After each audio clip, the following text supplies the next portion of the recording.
Laingakna paikhatpa Pradhan Mantri Garib Kalyan Yojana scheme gi makhada cheng yenba matamda beneficiary singna cheng lawba lakpa matamda khudong chananaba lemna piriba khawda Bharatiya Janata Party BJP gi thambal yekpa symbol yaurakle hiramasi gi matangda maikai kayadagi yaningdaba phongdorakli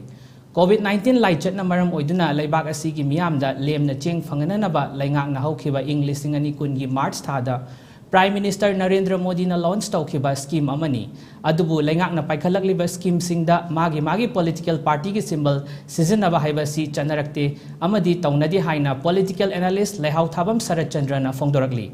mahakna makha taraduna ngasi fawbada political party sing gi symbol sing government na paikhatpa scheme singda hapchinba haibasi amuk fawba thengnarakte Narendra Modi na paikhalakpa fajakraba laingaki scheme amada hairiba thawong asina masak thihalle hairi Asigumba program ama tawba matamda maduda miyam de yengadori ba dugumba sakthungdo madu hapnaba khawdu deida masi haptin bese chumdabra maramdi masina hayek election da praja da voter singda maduna symbol duna voter bu themna bagi pambe yamora pa praja miyam mi marakta BJP have a party sigi membership boy bai yarana bagi magi akoi khoirang ba adu mamal lehen ba yarana bagi posak ama ohenba adu BJP samna hada popularize tawna bagi magi symbol popularize tawna bagi pambe yama hariba sarkar gi boy program se scheme sida masi khawsina pire haiba sigi criticism sine blaise general election lakado matam sida hojik hariba symbol se masina cheng yenba gehu yenba magi chatu yen matamda masi kalai mauga election commission accept tawdra tawroi se aidi masi election commission na kumna khandara bedi mase tingam thopra haiba se ai all ai lanai weba observation das mana thamjani Veteran politician Ojo in a Fongdorakpada Laingak na paikhatpa scheme da magi laingak pairiba political party ki symbol yek pahaibasi tawnade Fongdorakli Karimba government gi scheme amada na plan amada rigaiba sarkar gi scheme se da mayam da cheng lem na piba haibasi da koi khaw ma yega rigaiba Pradhan Mantri Shri Narendra Modi ji की ऐसे photo में ये photo वाली अदु काय जब राइन खाली है तो मतलब मायना करीबन स्किम दगा फोटो का पैगे तो भी क्या